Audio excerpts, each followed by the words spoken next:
You're listening to Dark Encounters. Subscribe. Tales from Beyond the Veil. Tonight's story concerns a young man named Red. A tail gunner in a flying fortress, doing his part to shorten the war by a week or two. Too bad, no one told the war. When his bomber goes down in the Pacific, Red finds himself quite alone. Except for the company of a few curious creatures who don't appear on any army roster. They're small, industrious, and very fond of machinery, especially the kind that's still running. They called it Operation Shoalline, a daylight run to break a Japanese fuel convoy between Rabaul and Kavieng, 12 ships eastbound with aviation gas, 24 forts from the 95th Bomb Group sent to erase them. The kind of run, they said, could shorten the war by a week, maybe two. Nobody on board believed that, but it gave the thing a name, and a name was something to die under. He was 19. He'd signed his papers the week after Pearl Harbor, lied about his age, told his mother he'd come home with flight wings. Now he was the youngest man on Lucky Penny, a B-17F whose name felt like a dare. At 9,000 feet, before oxygen and before enemy country, they opened the hatch above the round hole in the belly, and he made the turret ready. Boots into the rests, knees to chest, back on steel, head to the hatch, lock, power, sight on, heated suit plugged in, hose into the regulator, needle at 400, bead ticking like a cricket. He'd done all this before on another ship with another name. Then he'd been the only one fished out of the sea. The ghost of that mission sat with him, cold and silent, as he settled into the sphere again. The plane was loud around him. Engines droned, aluminum creaked, harness bit his shoulders. The noise was a blanket, the same white roar that had filled his ears as he had floated in wreckage, blind with salt and fuel. Above him were voices he knew by sound, not face. Dugan, the captain, steady and bone-dry. Smitty, co-pilot, all gum and superstition. Pope, navigator, quoting scripture and poker odds in the same breath. Lopez on radio, chain smoker with a St. Christopher medal. Tanner and Biggs at the waist. One mean, one kind. He'd learned the last crew's voices too well. He tried not to fit names to these. He didn't love them, but he trusted them. Up here, that was the same thing. They called him Red. They told him to keep his eyes open because this was when the fighters came out. He charged the guns. Cross-arm pull. Cables sang. Bolts clacked. The photo in his jacket bent against his ribs. Annie Ruth by the fence in her white dress. He never looked at it while he worked. He just liked to feel it there, proof that somebody still knew his real name. He checked the rest of his kit. Oxygen line, heated suit plug, knife at his boot, service pistol at his hip. Habit. Comfort. The ship droned. Rain traced hair-thin lines on the glass. He could key the mic with his heel, a thin trick he'd learned when his hands were busy and his mouth too cold to speak. On clear days, Red liked to count the other forts sliding in formation, their bellies bright as minnows in a creek back home. He'd ridden that creek's bank the summer before his father drowned with the towboat. He could still see the red bicycle that Caleb had wanted and never got. Caleb had wanted everything. His glove, his laugh, Annie Ruth most of all. Caleb would wait for the war to end and marry her if Red didn't make it. That was the way of things. The last time he'd counted planes like this, he'd watched them vanish one by one in smoke and water. That memory sat just under his breath. Now the sea below looked like hammered iron. Clouds stacked low and dirty. Number 3 coughed. "Number 3 coughing," he said. "We know it," Dugan answered. "We'll nurse her." He wiped fog from the plexi and watched the wing's underside. Lightning flared. White. Blinding. For a heartbeat he saw something clinging to the root. small and tight to the metal, fingers long, head narrow, eyes flashed green like a cat's. Then darkness. His gut went hollow. Probably a shadow, he told himself. Lightning and nerves. He leaned closer. The metal rippled with rain. Empty. Another flash. The shape had moved aft, one hand deep in the seam of the wing. He swallowed hard. "Something under the right wing," he said into the mic. Lopez laughed, tinny through static. "Gremlins for Red." "Cut chatter," Dugan said. "Keep watch." They weren't taking him seriously. Maybe they were right. He pressed his forehead to the sight and waited. In the silence he heard other voices, memory ghosts. He told himself to breathe. The next flash brought it close. A gray thing pressed to the glass, eyes wide, mouth stretched too far. Its breath fogged a circle on the pane. One hand wrapped the right gun barrel like a fence rail. Red froze. The thing's grin flattened against the glass. Its teeth moved as if speaking, but no sound came. He thought of Annie Ruth and how she would scream. He thought of the faces he'd watched go under last time and felt a sickness that had nothing to do with altitude. He depressed the guns as far as they would go, knowing any higher and he'd risk tearing into the wing itself. The barrels jittered against the stops. He squeezed the triggers. Tracers carved orange across the rain, flaring harmlessly into cloud. The flash blinded him. When it cleared, nothing. "Christ, Red!" Dugan barked. "Watch your fire! Something's on the wing." No answer, just the engines and the hiss of oxygen. He swept the guns across the starboard side, lightning again, and there it was, crawling along the nacelle, fingers in the cables. The engine coughed, then roared into flame. Oil smeared black down the belly. "Fire on 3!" he shouted. Silence. Then the whole ship shuddered, metal screaming. He grabbed the manual crank. Power was dead. 2 turns for an inch. Smoke seeped through the seam, soft and steady as winter breath. He remembered hand cranking like this before, the turret dead weight under him while the sea rose to meet them. "Hello?" he called. Static. Breathing that wasn't his. He cranked harder. The hatch came round slow. The nose dropped. The sea filled the window, flat gray, rising. He kicked the latch, shoved up, hauled halfway through the hatch as the bomber struck. Impact threw him forward. Glass burst. Cold hit him like a live thing. The fuselage ripped away. Wind and water took him, spinning through light and roar. For a moment he thought he heard laughter, high and mechanical, somewhere between a scream and the hiss of a leaking line. And then the sea swallowed it. The last time it had swallowed his friends. This time he wondered if it would let him stay. He remembered the cold first, then fuel in his mouth, the hiss of rain and wind, and one thought that felt like his mother's hand smoothing his hair.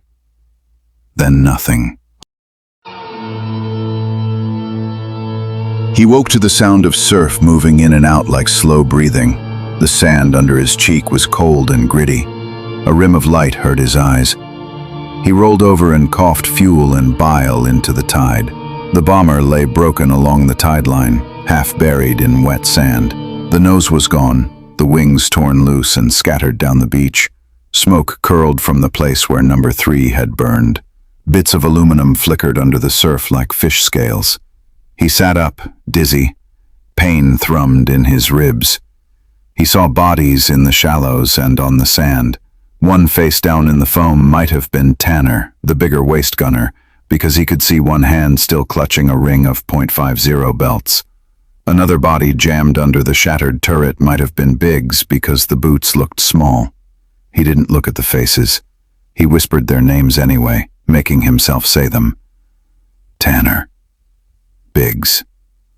Pope. Lopez. Captain Dugan. Smitty. He waited for an answer. Only the surf came back. He struggled to stand. His legs shook. He felt for his pistol. The holster was soaked, but the metal inside felt dry and warm. The knife at his boot was still there. The ball turret, his world, lay on its side like a turtle shell, glass shattered, frame bent. He touched it. It was cold as bone. He leaned closer, half expecting to see the photo still wedged beneath the gun sight. Annie Ruth in her white dress. The pocket was empty now, washed out, or taken. He didn't know which. He turned away from it quickly. Inside the wreck, the air smelled of oil and rain and something sour and metallic. The main spar groaned with the tide. He stepped inside. Wires hung like vines. A broken sextant lay in a pool of oil. A fire extinguisher rolled against a bulkhead with each wave. He called out names in a whisper and then louder, but his voice cracked on each one. The wreck answered with its own small noises and the distant hiss of the sea. Then something tapped, light and quick, not the settling of metal. 3 taps. Pause. 3 more. It sounded like a code. "Who's there?" he said, the pistol up. The answer was a small, polite knock. Tap, tap. Then a pause. Then tap, tap, tap. It was almost playful. He moved closer to the radio bay. The table was torn open. Cables spilled out. 2 shapes crouched there, gray and narrow, heads bent over the guts of the wiring. They were looking at him. Their eyes were pale and bright, wide-set in smooth faces. One head cocked like a sparrow's, the other smiled. It was almost kind. Then it made a noise, softly, not from the throat but through its teeth, a hiss that mimicked the sound of leaking air. He fired. The report filled the bay. One creature flinched, the other darted upward and was gone like a squirrel up a tree. He saw a streak of gray, and then nothing. He fired again and missed, nothing. The first creature vanished downward between ribs of metal. Silence. He ran back outside, chest heaving. The trees were still. The rain started again, slow and steady. He circled the fuselage once, pistol ready. Rain dripped from the palm fronds. Sand clung to his boots. When he came back to the torn-open radio bay, something lay in the sand, a small piece of twisted wire, formed into a shape that looked like a man. Its arms were too long. It smiled. He stared at it, then kicked it away. It was only wire, but it had been made. He felt watched. He realized with a chill that he had felt watched from the moment he'd opened his eyes. 2. Scavenging and sabotage. By late morning, he forced himself to look through the bodies. He tried not to see faces. He took Dugan's wristwatch and put it on his own wrist. He took Smitty's Zippo lighter, empty but still sparking. He pried the St. Christopher medal from around Lopez's neck and put it in his jacket pocket, next to Annie Ruth's photo. He told himself he would send it home. He could not remember if Lopez had said he was Catholic or if he wore the medal like a talisman. He found Pope's leather-bound Bible. It was soaked and swollen, the pages stuck. He opened it and saw a pressed violet inside a Psalms page. He closed it and slid it into his waistband. He told himself it might be useful for kindling if nothing else, and then he hated himself for thinking that. He hauled out 2 tins of water, one of hard crackers, and a flare pistol from a locker that had come loose. There were no flares. He found 3 parachutes still packed, their harnesses snapped where the fuselage tore. He put them in a pile. He tried to gather ammunition, but the belts were waterlogged and most of the rounds were dented. He kept the pistol and the 5 rounds inside. All the while he moved, he sensed movement in the corner of his eye. Gray shapes between trunks, low, fast. If he looked directly, he saw nothing. They stayed just where the trees met the beach, half shadow, half body. They seemed to know how far a pistol shot was. They seemed to be measuring him. He found his own flight jacket tangled in a root. He pulled it free and felt the waxed envelope still inside. He took it out. Annie Ruth's photo was there, crinkled but unhurt. He looked at her for the first time since the crash. She smiled out of a summer that seemed unreal. Behind her, the fence and the corn rows on his mother's 40 acres. He almost felt the heat off the fields. He folded it back and put it inside his jacket again. He said her name under his breath and thought of Caleb at the feed store, maybe counting nails and smiling to himself. He clenched his jaw until his teeth hurt. By midday, he had built a small shelter from a wing panel and one parachute. It made a lean-to between two palms. He dragged the rations under it. He sat on a crate and ate one cracker and drank a capful of water and let it sit in his mouth. He thought of home. He thought of his mother at the stove, of his little sister mending the chicken fence, of his father's hands on a net and then gone under the river. He thought of Dugan's laugh, short and dry. He thought of Pope reciting, "Though I walk through the valley of the shadow of death" on the last mission over WWII. He thought of Lopez's voice calling coordinates. The men became ghosts around him. He kept hearing them call across the intercom. He answered them once, and then realized he had answered the rustle of palm leaves. In the afternoon, he tried to make a fire. He used the dryer parachute shrouds and a piece of magnesium from the flare pistol. It took him a long time. His hands shook from the cold and shock. Finally, a small flame caught. He fed it dry fronds. It smoked. Then he heard that soft tapping again, from just beyond the circle of light. He looked up. On the sand, 5 feet from him, a figure sat. It was made of wire again, but more carefully this time. It had legs and arms, and the head was twisted to one side. It sat cross-legged. It looked like it was waiting. Beside it, 3 small shells were laid in a row. He stared at them. He stepped forward and the figure collapsed. It had been balanced delicately, all tension, and the shells rolled. One of them had been cracked and hollowed out. He picked up the shells and flung them into the jungle. He kicked the wire into the fire. It curled and blackened. From the trees came a sound like a sigh. He felt the hair rise on his neck. He turned slowly. 3 of them crouched at the edge of shadow. He could see them clearly now. They were perhaps 3 feet tall. Their limbs were long and too thin, the joints bulging slightly. Their skin was pale gray-green and seemed wet. Their eyes were large and black like marbles. Their teeth were small, but many. They had no clothes. They had no ears that he could see. They watched him the way he had once watched squirrels when he was a boy. They did not attack. They cocked their heads. One blinked, a film sliding sideways across the eye. The other reached out with one finger and drew a line in the sand between them. "Go on," he said softly. "Get." One opened its mouth and made a sound. It was like the hum of the hydraulic pump when he moved the ball turret. It was a sound that meant action to him.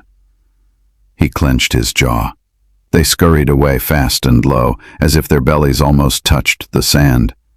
He did not raise the pistol because he did not know if he could hit one. He watched them vanish behind the palm trunks. He breathed once, shallow. He stamped out the fire. Smoke curled up, and in the smoke he thought for a moment he saw shapes like faces. He shook his head. He spent the night under his lean-to. Rain came. He lay awake listening to it drum on the wing panel. Wind hissed in the palms. He heard the tapping again, at different places along the fuselage.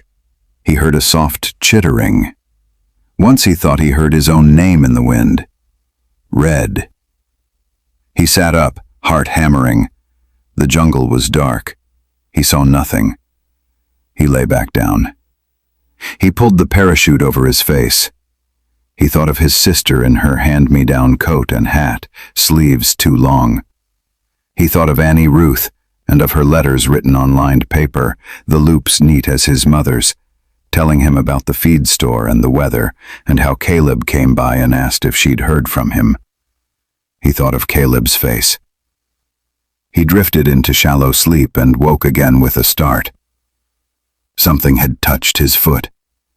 He kicked. He heard something skitter away like claws on metal. In the morning he found his rations moved. One of the tins of water sat 15 feet from his shelter, its lid off, and beside it lay another wire figure, this one lying flat, arms outstretched, as if in surrender. The ration tin had 3 small holes punched in the side. He picked it up. It was lighter. He swore. He looked toward the trees. He saw a face peeking around a trunk. He lifted the pistol. The face vanished. He told himself this was all fatigue. He told himself they were animals. Yet he had seen them weave wire into shapes. He had seen them punch holes in a tin can without bending the rim. He had seen them set objects in his path as if offering trade or making fun. He decided to try to learn them. Not because he wanted to know them, but because not knowing was worse. He took 3 of the shells he'd kicked into the jungle. He found 2 and cracked open another himself. He laid them in a row on the sand. He took a piece of wire from the wreck and twisted it into a circle. He placed it in front of the shells. He sat cross-legged behind it, pistol in his lap. He waited. The afternoon sun moved. The tide crept up. He whistled once the way his mother used to call him home. It made him sad as soon as he'd done it. They came at dusk. Not close at first. He saw eyes reflect green in the shadows. Then one crept forward, belly almost to the sand, and stopped 6 feet from the shells. It cocked its head at the wire ring. Another came and sat beside it. They looked at him. He tried not to move except to breathe. The first reached out a finger and traced a circle around the ring. It looked at him again. He nodded, not knowing why. It picked up 1 shell and set it inside the ring. It picked up the second and set it beside the first. It left the third where it was. Then it placed its hand flat on the sand, palm up. He felt a chill.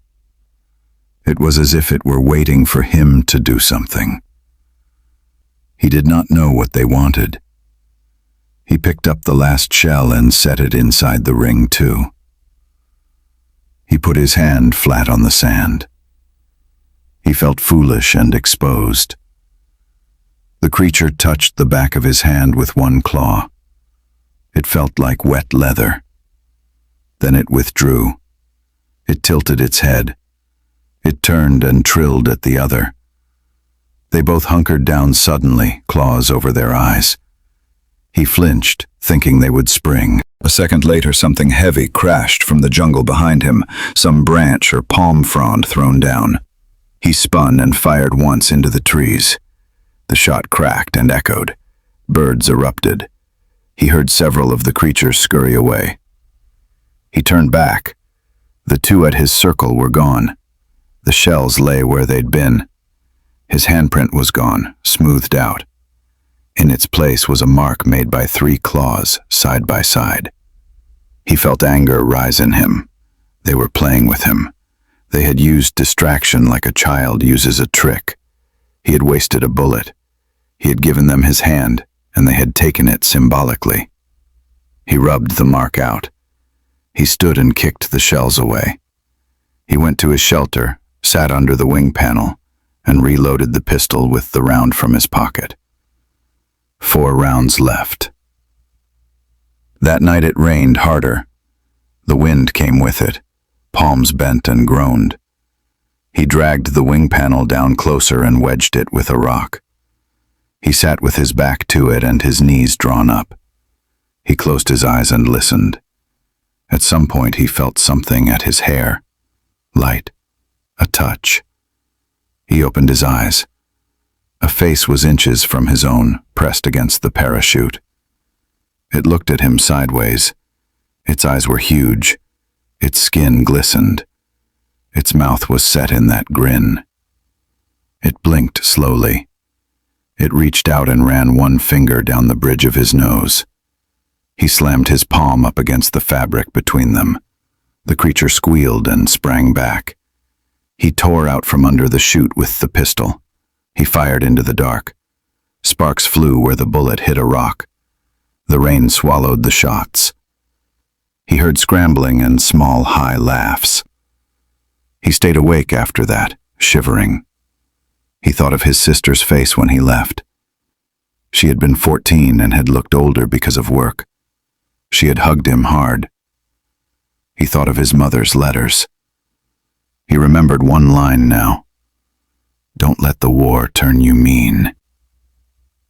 He felt mean now. He wanted to kill something small and gray with his bare hands. He wanted to live long enough to spit in Caleb's eye.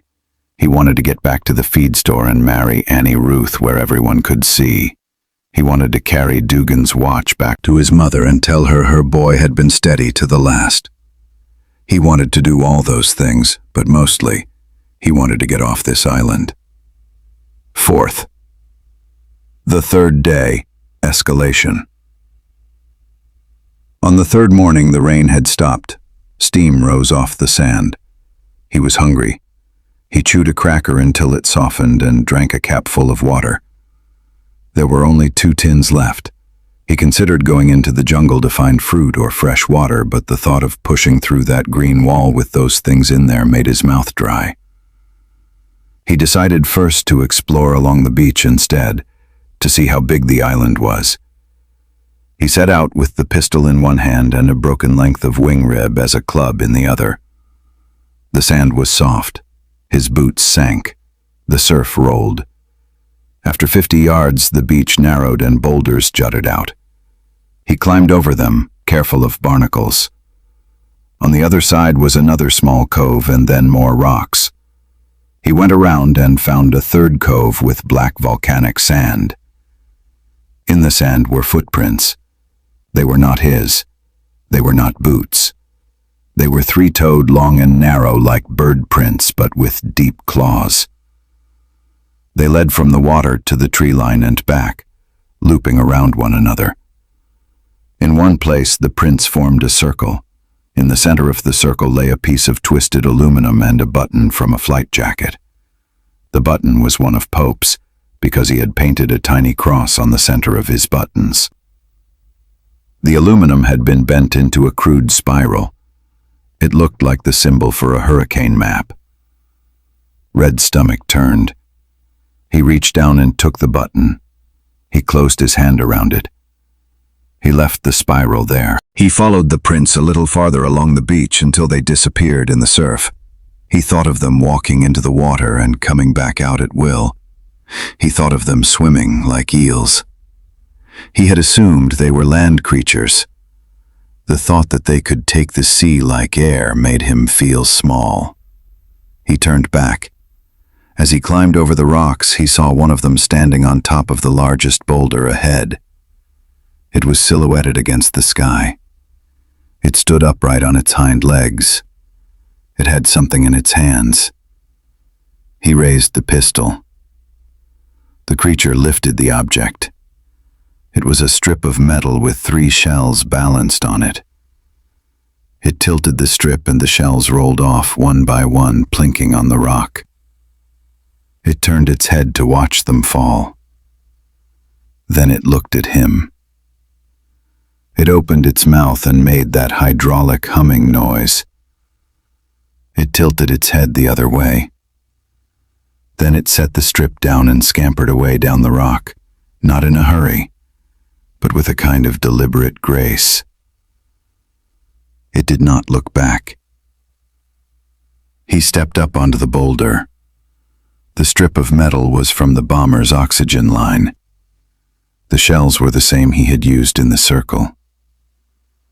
He wanted to be angry. He wanted to shoot. Instead, he felt a cold curiosity. They were testing him. They were seeing what he would do. He left the strip on the rock. By late afternoon, he returned to his shelter. It had been moved. The wing panel lay 5 feet from where he'd placed it. The parachute was draped over a log. His rations tins had been stacked in a small pyramid. His pistol belt had been unbuckled and laid out straight, the holes on each side aligned. Beside the belt sat another wire figure. This one had 2 heads. Its arms were folded. He picked up the belt and slung it on. He crushed the wire figure under his boot. It made a soft metallic squeal and sprang back almost to its original shape. He smashed it with a rock. He threw it into the trees. He shouted, "Stop it!" into the jungle. His voice cracked. It sounded like a boy's voice. Immediately, from somewhere deep in the trees came a perfect echo in a high, clear tone. "Stop it!" It was his own words, his own inflection. He froze. He heard a rustle. He heard a low chittering that built into a series of small squeals like laughter. He backed away toward the surf. The gremlins were imitating him now. They were imitating language. He felt his scalp tighten. That evening he tried to signal a plane. He collected the driest palm fronds he could find. He built a pyramid of wood and used Smitty's Zippo to spark the magnesium scrap. The fire took. He fed it until it smoked heavy and black. He hauled a piece of wing mirror over to reflect sunlight out to sea. He stood by the fire and waved the mirror slowly, like heliograph code. He watched the horizon until his eyes hurt. There was no plane. The smoke was blowing inland as much as out. He coughed. He kept feeding the fire. It felt like something to do. Then the smoke thinned. He frowned. He looked down. The base of the fire was wet. Water was pooling under it. He stepped back. Water filled the pit, not from rain and not from tide. He pushed at the logs.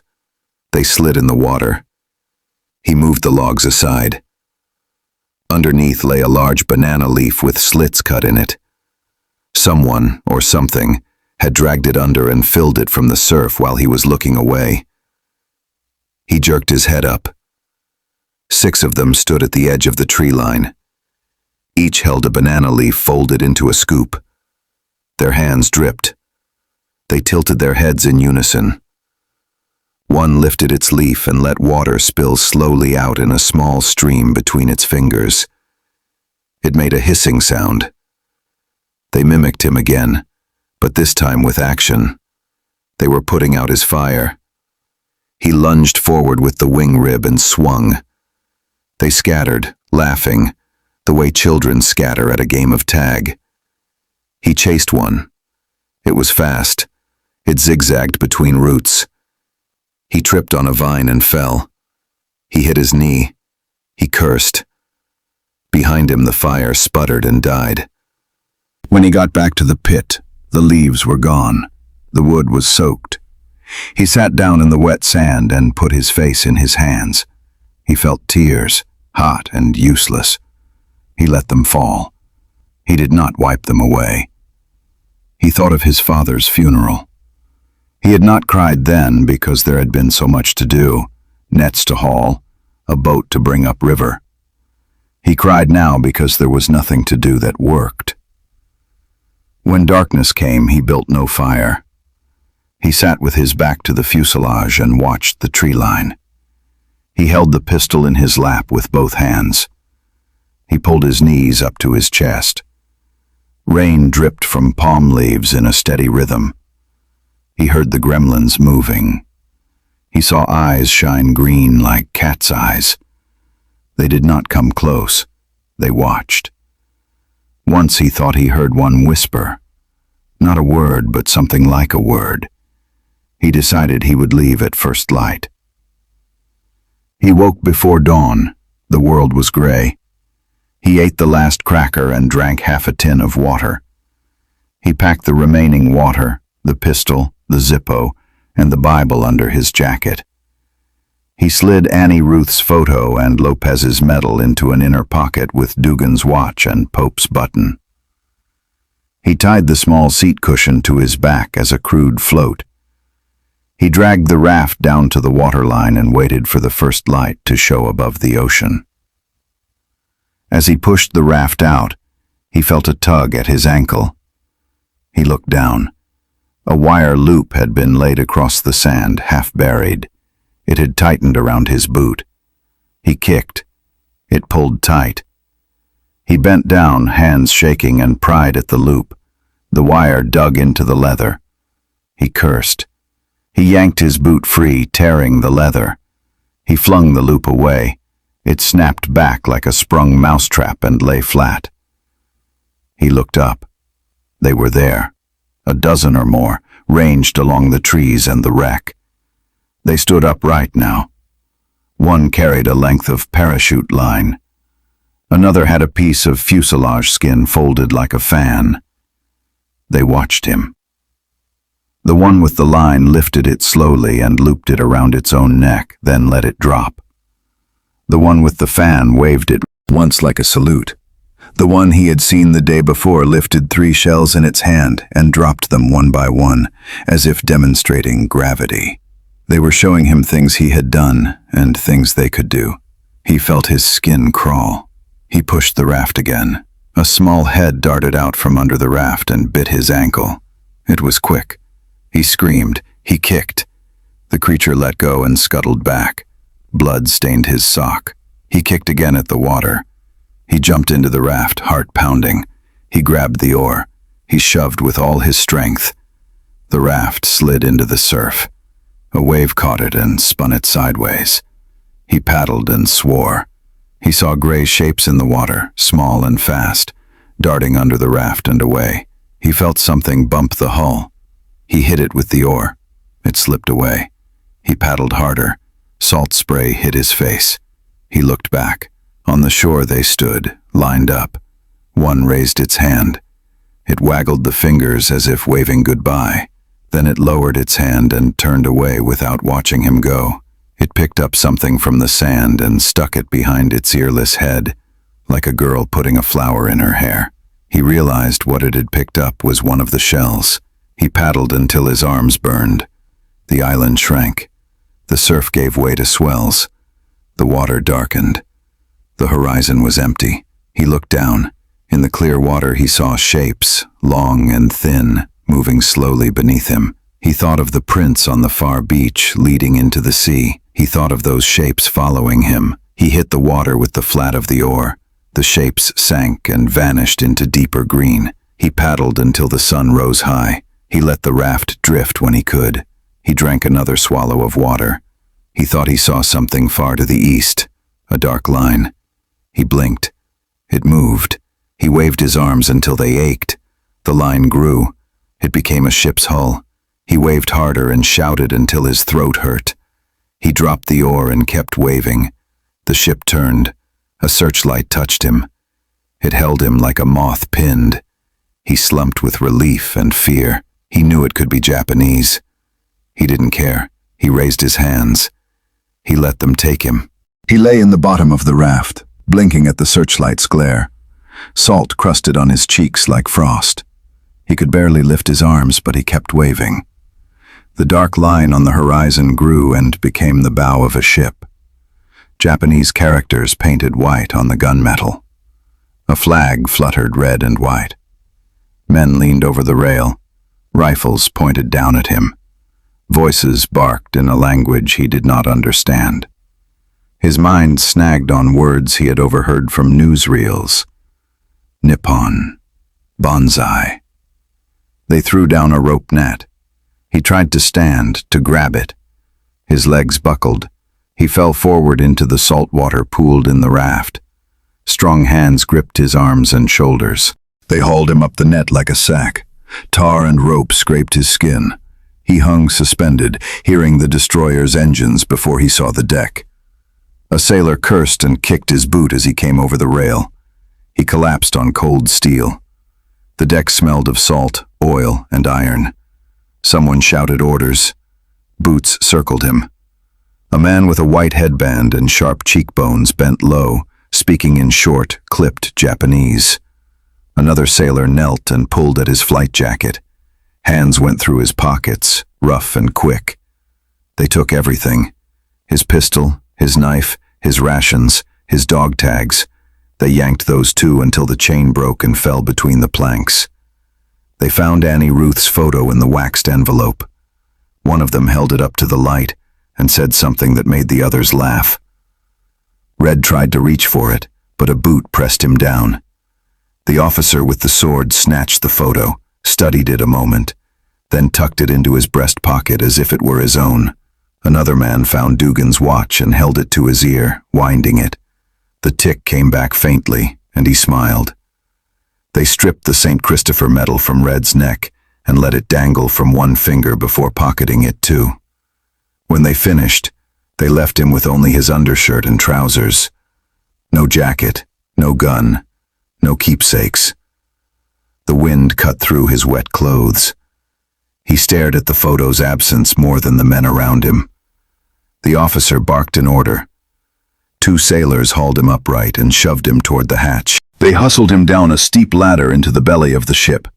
The air grew close and greasy. Smells of oil, sweat, and something rotting hung thick. Metal clanged. The engine room throbbed. Light flickered from bare bulbs caged in wire. They shoved him into a small steel compartment with a bench, a bucket, and a porthole barely 8 inches across. The door slammed. The lock turned with a heavy scrape. He sat on the bench, head against the wall. The steel was painted gray and bubbled with rust. The ship's vibrations came up through his boots and up his spine. The noise changed pitch now and again, but never stopped. He thought of his crew. He thought of Annie Ruth. He thought of his mother and of Caleb at the feed store, probably saying Red Lawson was gone. He imagined Caleb's smile and wanted to punch it away. He reached instinctively for his jacket pocket, forgetting it was gone. His hand closed on nothing. He looked down at his bare wrist where Dugan's watch had been. He touched his collarbone where the chain of the medal used to rest. His fingers found only skin. The loss hit harder than hunger or cold. He tried to picture Annie Ruth's photograph, every line of her face, the way she shaded her eyes from the sun. He held that image in his mind until it blurred with the rhythm of the ship's engines. Somewhere in the hum, he thought he heard Lopez whistling again. But it was only the wind in the porthole seam, playing with him the way the Gremlins had, softly, deliberately, almost kind. The destroyer rolled on through the night. Time had no edges down here. The hum of the engines filled every breath, and the walls sweated salt. Red dozed in snatches, half sitting up, the sound of rain on the deck above blending with the rhythm of the screws. He woke once to the whine of metal under strain, another time to footsteps and the clang of buckets somewhere beyond the corridor. The light above his bench flickered and steadied. He rubbed his eyes and stared at the porthole. The glass was thick and old with small bubbles frozen in it. A thin mist filmed the inside. Beyond it lay the sea, dark green, flecked with its own lightning. Every now and then he saw a pale flash below, like the glint of a blade turning underwater. He told himself it was phosphorescence. He told himself a lot of things. The faint whistling came again, thin, high, almost human. It rose and fell with the sway of the hull, as though someone were walking just outside, dragging a hand along the steel and humming to themselves. It reminded him of Lopez, the way he'd whistle during missions when the flak started, soft and tuneless. Red closed his eyes. He tried to hear it as memory, but memory didn't scratch metal.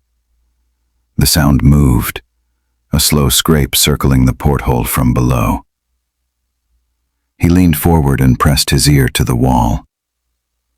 There was a vibration there, something alive, moving with purpose. "Not again," he whispered. "Not here." He crouched by the porthole and peered through the glass. At first he saw only his own reflection, pale, hollow-eyed, more ghost than man. Then that reflection warped. The water seemed to push back against the glass, bulging slightly. A pale hand, webbed and long-fingered, flattened itself against the outside. He jerked back. The hand slid upward, slow and deliberate. Then came the face. It was the same gray as the storm clouds had been, skin slick and stretched over fine bones. The eyes were too large, reflecting the faint shiplight like coins. The mouth was small and soft, almost human, until it smiled. Then it was all teeth. It looked at him, and the smile widened. Its head tilted, studying him, not with hate but with curiosity, as if trying to remember where it had seen him before. Red swallowed. He whispered, "You followed me." The creature's eyes narrowed, as though it had understood the shape of the words, if not their meaning. Its lips parted. A small puff of bubbles drifted up, bursting against the glass. Then it raised one finger and began to draw circles in the condensation. Not random, measured, careful circles. It was playing. Another shape appeared behind it, then another. Faces blooming from the dark like fish, all smiling, all watching. The first one tilted its head again, the same way the officer on deck had when he took Red's photograph. There was intelligence there, mocking, deliberate. They knew what they were doing. They were seeing how he would react. He stood, backed against the door. The light flickered once and died. Only the green of the sea remained, and the faint lightning below. Outside, the shapes drifted, circling the glass. Their fingers made slow, deliberate strokes, tapping occasionally as if marking time. The same rhythm as the ship's engines. Red pressed his hands to his ears. He whispered the Lord's Prayer, half-remembered, skipping words. When he looked again, only the deep green remained. The water was empty. He sank onto the bench, shaking. The humming in the hull softened, almost like laughter. He closed his eyes and saw them as he had on the wing, gray hands in the rain, smiling as the engines failed. He knew now they didn't want him dead, not quickly. They wanted him afraid, like a fly whose wings they'd already torn off. He whispered into the dark, "What are you?" Something tapped twice on the glass, clear and answering. Then silence. The destroyer groaned through the waves, its propellers churning the dark water that held whatever waited beneath. Sometimes sailors passed in the corridor. He heard footsteps and voices. He heard orders shouted above. He could not understand them. He could not ask what day it was. He wondered where they were headed. Maybe Rabaul, maybe Truck. He had been bombing those convoys. Perhaps this destroyer had seen the lucky penny go down. He smiled once, humorless. He drifted into sleep. He woke with a start. The bulb was out. The cell was dark. The ship's hum was lower, slower. He rubbed his eyes. Then he heard it, a faint scraping on the steel. It came from below, near the porthole. He froze. The scraping stopped. Then came a soft tap, tap, tap. He slid off the bench and crouched by the porthole. At first he saw only black-green water swirling. Then two pale points appeared like stars. They moved closer. They became eyes. A face pressed itself to the glass, gray skin, eyes wide and pale, teeth small and many. It was one of them. It grinned. It raised a hand, webbed fingers splaying. It pressed the palm against the glass as if to match where his hand had rested. It winked. Then it drifted down out of sight. He backed up until his shoulders hit the door. His heart hammered. He stared at the porthole. More points appeared. 2, 4, 6. Faces pressed to the glass one after another. They grinned. They watched him. They lifted their hands and pressed them to the glass. One blew a stream of bubbles like a boy blowing through a straw. They floated up past the window. He could not look away. One by one the faces vanished. In their place came hands, long fingers touching the rim of the glass, feeling for seams. They found the screws, the rivets. They tapped on them. He could see them testing.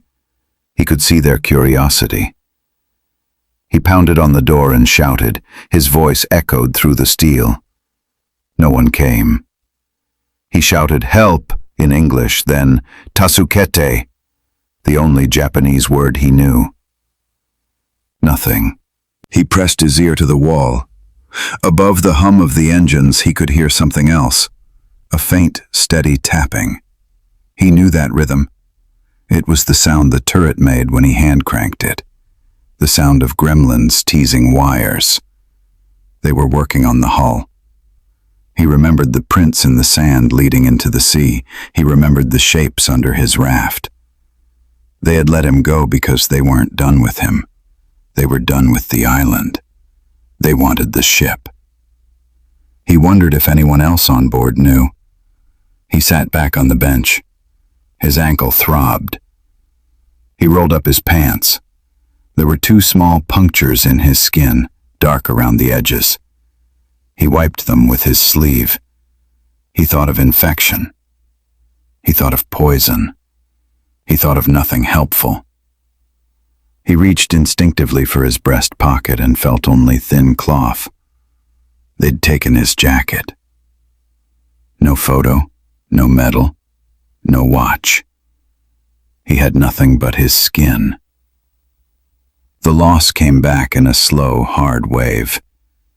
He whispered Annie Ruth's name into his palm as if it could hold her a moment longer. He heard voices above. The engines changed pitch. The ship turned. Hammering began, depth charges maybe. He wondered if they thought the scrapings were American subs. He laughed once, bitter. He wondered how long it would take. He wondered if he could save himself. The door was locked, hinges on the outside. No chance. He thought of his family. Pine Bluff. The smell of frying bacon and his sister's laughter. The dust on Main Street. The feed store. He saw Caleb leaning against the counter, telling Annie Ruth he'd asked Red if he could court her. Caleb had always wanted his bicycle, his glove, his girl. He wondered if Caleb would grin when he heard the news. He wondered if his mother would recognize him now, if he came back thin and strange. He wasn't sure he wanted to go home anymore. Maybe the war had already replaced home with something hollow. He closed his eyes. He said a prayer, not for himself but for his crew and his mother and sister. He asked forgiveness for leaving them. He asked for Annie Ruth to marry someone better than Caleb. He asked for the war to end. When he opened his eyes, the face was back. It smiled and touched the glass as if listening to his prayer. It tilted its head. It looked almost sad. Then it raised one finger and drew a line down the glass, leaving a trail of something viscous. It wrote nothing. It just marked. It drifted down. Sometime later, minutes, hours, he felt the engines falter. The hum slowed, the pitch dropped. The ship rolled more. Voices shouted above, boots ran. A siren began to wail, high and urgent, like the alarm in the turret before the bomb doors opened. He stood. The water around the bench sloshed. It reached his ankles. He looked down, water seeping up from the floor grates. He stepped onto the bench. He pounded on the door and shouted. Hammering echoed overhead, then a deep thump like an explosion far away. The water rose. He looked at the porthole. Faces crowded it now, 10, 12.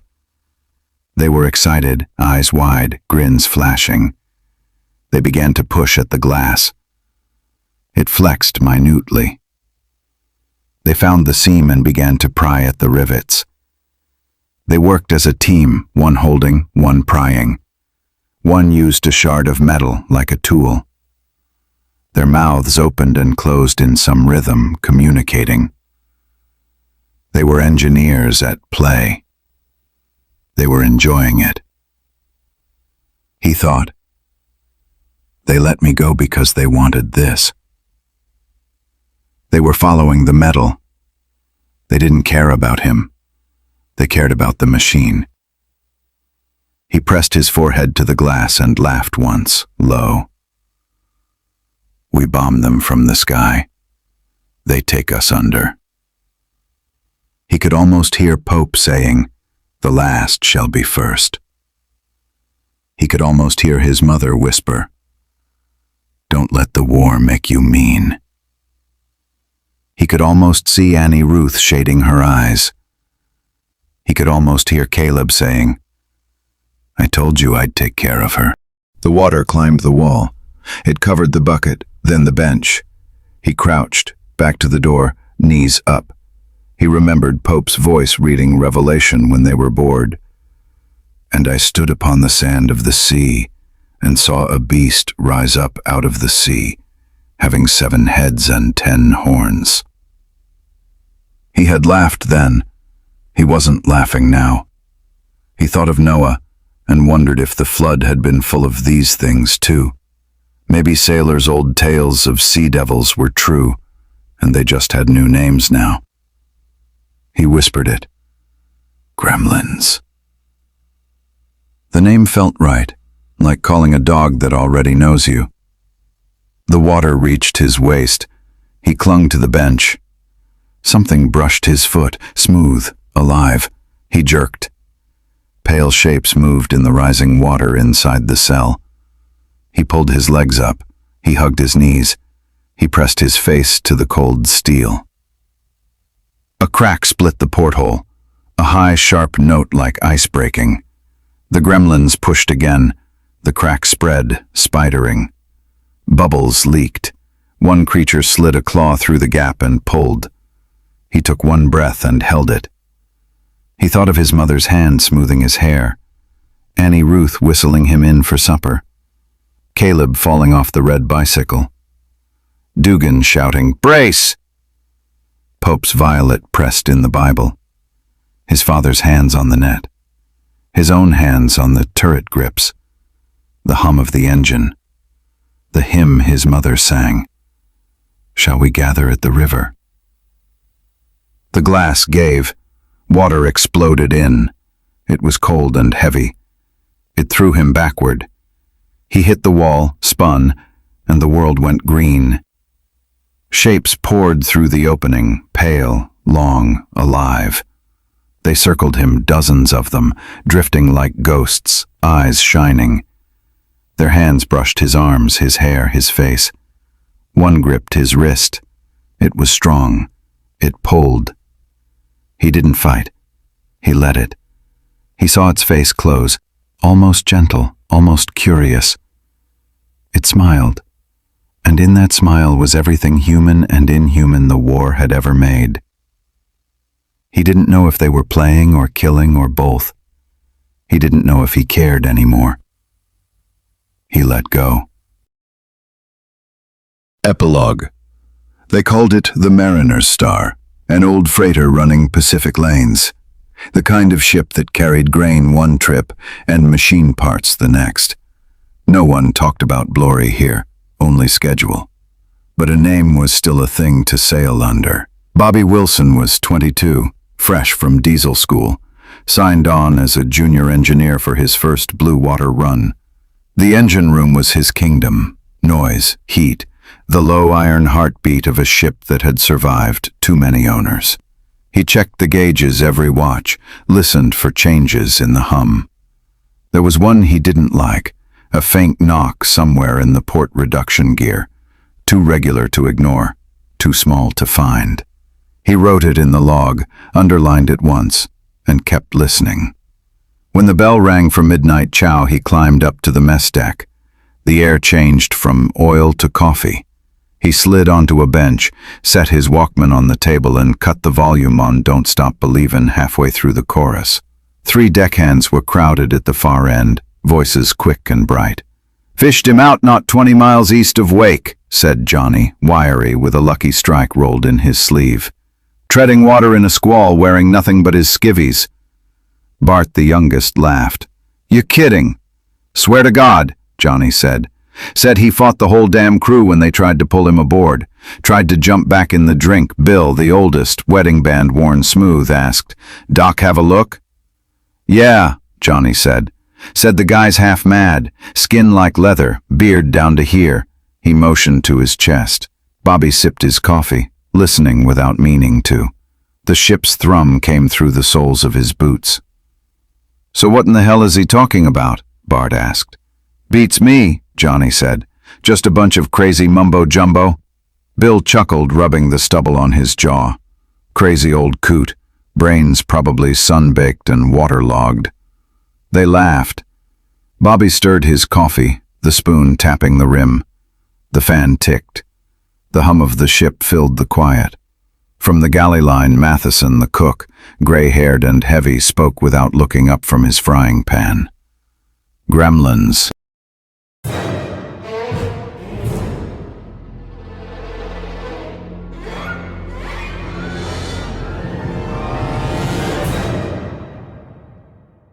Well, it seems Red finally made contact. Just not the kind he'd hoped for. His rescuers were punctual, persistent, and, one might say, remarkably hands-on. So next time your engine knocks, don't answer. Dark Encounters. Tales from Beyond the Veil.